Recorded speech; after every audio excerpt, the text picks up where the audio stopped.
ಸೋತು ಹೋಗ್ಬಿಟ್ರ Donald Trump ಇರುವಂತಹ ವಿಚಾರ ಈಗ ಮುನ್ನೆಲೆಗೆ ಬರ್ತಾ ಇದೆ. ಎಷ್ಟು ದಿನ ಭರಿಸಿ ಬೊಬ್ಬಿರದಂತಹ ಡೊನಾಲ್ಡ್ ಟ್ರಂಪ್ ಈಗ ಸೈಲೆಂಟ್ ಆಗ್ಬಿಟ್ರ.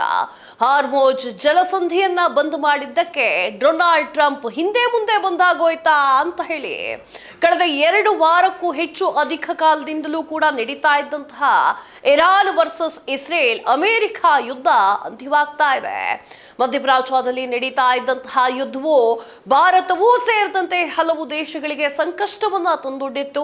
ಇದೀಗ ಜಗತ್ತನ್ನೇ ಬೆಚ್ಚಿ ಬೀಳಿಸ್ತಾ ಇರುವಂತಹ ಇರಾನ್ ಅಮೆರಿಕ ಬಿಕ್ಕಟ್ಟು ಇದ್ದಕ್ಕಿದ್ದ ಹಾಗೆ ತಣ್ಣಗಾಗ್ಬಿಟ್ಟಿದೆ. ಇರಾನ್ನ ಅತಿ ದೊಡ್ಡ ವಿದ್ಯುತ್ ಸ್ಥಾವರವನ್ನ ನಾಶ ಮಾಡುವಂತಹ 48 ಗಂಟೆಗಳ ಅಂತಿಮ ಗಡುವು ಮುಗಿಯುವ ಮುನ್ನವೇ ಅಮೆರಿಕದ ಅಧ್ಯಕ್ಷ ಡೊನಾಲ್ಡ್ ಟ್ರಂಪ್ ಅವರು ತಮ್ಮ ಕಾರ್ಯತಂತ್ರವನ್ನ ಬದಲಾಯಿಸಿಬಿಟ್ಟಿದ್ದಾರೆ. ಮಿಲಿಟರಿ ಕ್ರಮವನ್ನ ಸದ್ಯಕ್ಕೆ ಮುಂದೂಡಲಾಗಿದೆ ಮತ್ತು ರಾಜತಾಂತ್ರಿಕ ಮಾತುಕತೆಗಳಿಗೆ ಆದ್ಯತೆ ನೀಡಲಾಗಿದೆ ಅಂತ ಹೇಳಿ ಡೊನಾಲ್ಡ್ ಟ್ರಂಪ್ ಅವರು ಘೋಷಣೆ ಮಾಡಿದ್ದಾರೆ. ಈ ಸುದ್ದಿಯನ್ನ ಕೇಳಿ ಹಲವು ದೇಶಗಳು ನಿಟ್ಟುಸಿರು ಬಿಟ್ಟಿದೆ. ಭಾರತವೂ ಕೂಡ ಸದ್ಯಕ್ಕೆ ಉಸಿರು ಬಿಡುತ್ತಾ ಇದೆ. ಇರಾನ್ನಲ್ಲಿರುವಂತಹ ಪ್ರಮುಖ ವಿದ್ಯುತ್ ಸ್ಥಾವರವನ್ನ ನಾಶ ಮಾಡಲಾಗುವುದು ಅಂತ ಹೇಳಿ ಎಚ್ಚರಿಕೆಯನ್ನ ನೀಡಿದಂತಹ ಅಮೆರಿಕದ ಅಧ್ಯಕ್ಷ ಡೊನಾಲ್ಡ್ ಟ್ರಂಪ್ ಅವರು ತಮ್ಮ ನಿರ್ಧಾರವನ್ನೇ ಬದಲಾಯಿಸಿಬಿಟ್ಟಿದ್ದಾರೆ.